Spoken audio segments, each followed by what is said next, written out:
Serial वसुधा में आने वाला है बहुत ही बड़ा ट्विस्ट, जहां पर अब जो वसु और देव हैं वो दोनों मिलकर पापा सा को घर पर लाने वाले हैं। और जैसे ही वो उन्हें घर पर लाएंगे यहाँ पर सबके होश उड़ जाएंगे। और होश तो तब उड़ेंगे यहाँ अब सारिका के, क्योंकि बेचारी उसे लग रहा था कि सब कुछ खत्म हो गया, सब कुछ इन लोगों से छिन गया, अब उसका क्या होगा। क्योंकि वो तो करिश्मा की हेल्प कर रही है, बार बार उसका साथ दे रही है, लेकिन इस बार उसके साथ बहुत बुरा होने वाला है। क्योंकि चंद्रिका जैसे ही होश में आएगी सबसे पहले वो उसे ही सबक सिखाने वाली है।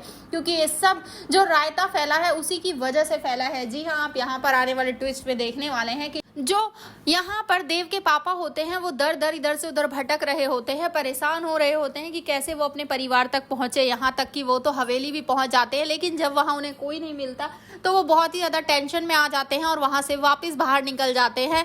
क्योंकि वो नहीं चाहते थे कि वसु किसी मुसीबत में पड़ जाए। लेकिन यहाँ पर वसु और देव को उस पेन के मिलने के बाद डाउट हो जाता है कि कुछ तो गड़बड़ जरूर है, ये सारिका कुछ तो छुपा रही है। क्योंकि उस पेन पर खून लगा हुआ था, मतलब कि बाबा सा यहीं कहीं है हमारे आसपास ही। जिसके बाद वो उन्हें ढूंढने में लग जाएंगे और उन तक पहुंच भी जाएंगे। जिसके बाद वो उन्हें चंदा की हालत बताएंगे, यानी कि मासा की हालत बताएंगे कि कितनी बुरी है।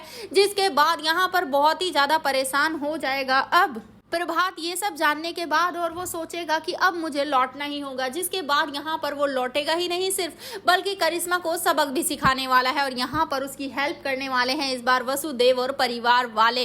जिसके बाद यहाँ पर इस करिश्मा का बुरा हाल तो होगा ही होगा, लेकिन इस बार ये नॉर्मल जेल में नहीं जाएगी, इसे खुद वसु अपने हाथों से सबक सिखाएगी। और यहाँ पर करिश्मा के होश उड़ जाएंगे जैसे ही वो देखेगी कि इन लोगों को तो इनके बाबा साहब मिल गए, लेकिन प्रॉपर्टी भले ही उसके नाम हो गई हो, लेकिन कोई फायदा नहीं है। क्योंकि ये पूरा परिवार एक साथ है जो कि अब इस करिश्मा से लड़ते हुए नजर आएगा और इसे सबक सिखाएगा और झूठे केस में फंसाएगा। क्योंकि यहाँ पर इसने भी तो यही किया इन लोगों के साथ, तो इसी वजह से अब धोखाधड़ी का केस इस पर डालने वाले हैं कि जबरदस्ती पूरी प्रॉपर्टी इन लोगों से साइन करवाई गई है, वो भी यहाँ पर उन्हें बहुत ही ज्यादा ब्लैकमेल करके। तो आखिरकार कैसे वसु सब कुछ सही करेगी, आपको क्या लगता है हमें कमेंट करें। ऐसी खबरों से जुड़े रहने के लिए आप हमारे चैनल को जरूर सब्सक्राइब कर लें।